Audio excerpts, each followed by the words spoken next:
Perkenalkan, saya Arita Rusana Elviana Lida, NIM 20030301005, kelas C, semester 2, jurusan Sosiologi.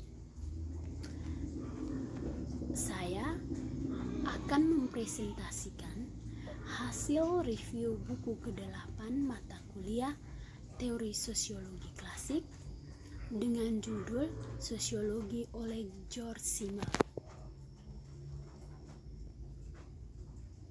Yang pertama, sosial dan tingkat individu. Salah satu topik penyelidikan adalah nasib historis atau politik praktis dari suatu kelompok tertentu. Perhatian ditarik oleh semua kelompok masyarakat.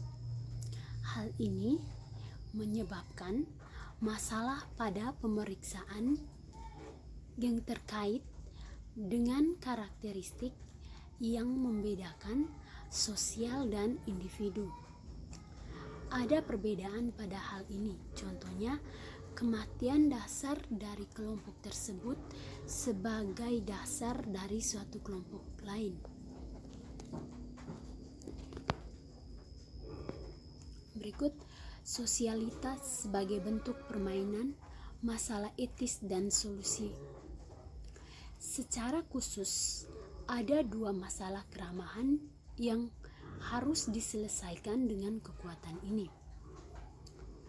Salah satunya, fakta bahwa individu harus berfungsi sebagai bagian dari kolektif yang ada di hidup.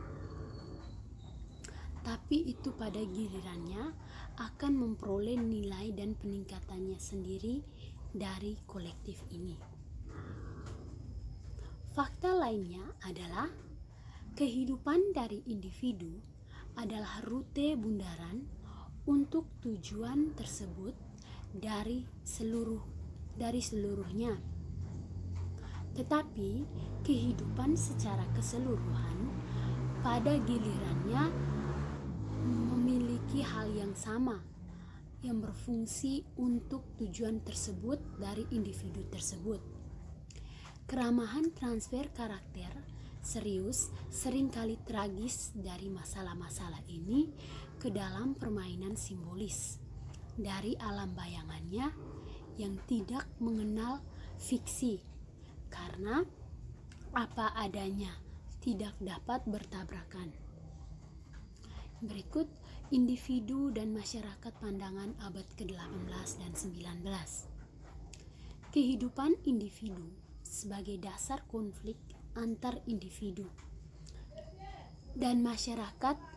Masalah masyarakat yang benar-benar praktis adalah hubungan antara kekuatan dan bentuk individu dan kehidupan individu. Pernyataannya, bukan apakah masyarakat hanya ada di individu atau di luar mereka, untuk bahkan jika kita menghubungkan hidup dengan benar hanya untuk individu dan mengidentifikasikan kehidupan masyarakat dengan anggotanya, kita masih harus mengikuti konflik. Kita harus masih mengikuti adanya konflik dari keduanya.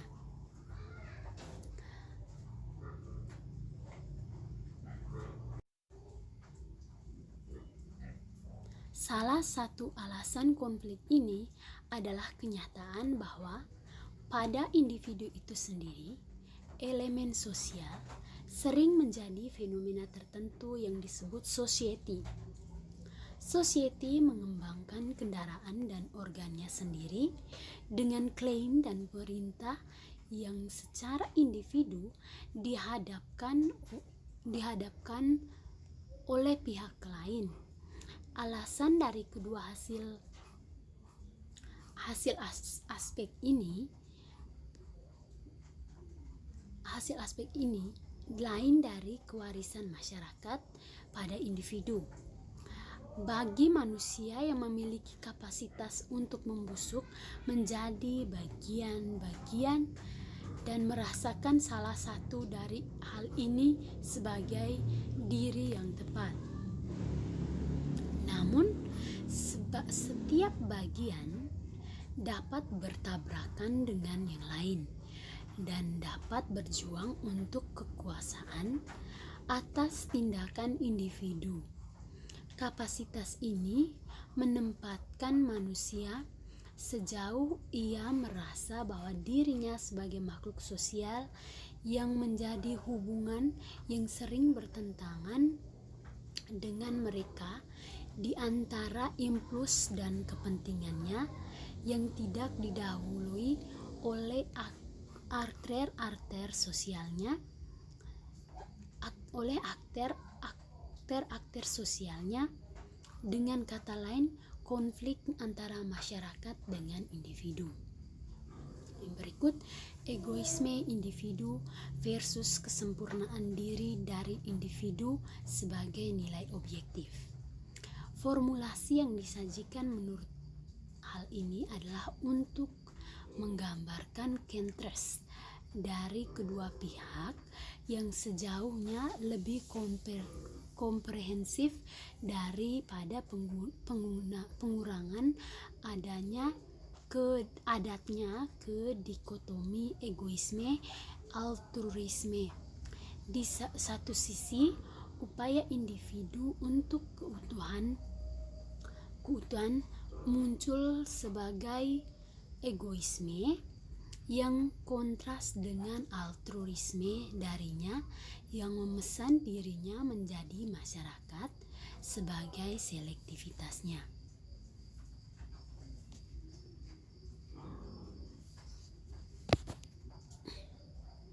Namun, di sisi lain, perencanaan masyarakat adalah egoisme yang melakukan kekerasan terhadap individu untuk kepentingan yang utilitaris. Banyak yang sering membuat spesialisasi individual yang salah satu sisi dan bahkan altrufi akhirnya dorongan individu terhadap kesempurnaan diri yang belum tentu merupakan ekspresi egoisme ini, yang mungkin juga merupakan ideal objektifnya yang tujuannya sama sekali tidak berhasil dalam kebahagiaan dan personal secara pribadi.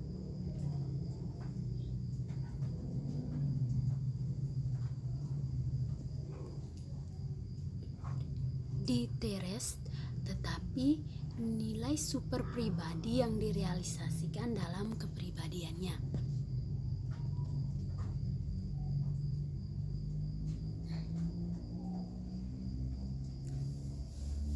Yang terakhir, sosial versus manusia. Punggung yang dicapai oleh interpretasi yang disajikan ini tentu melampaui kontras adat antara egoisme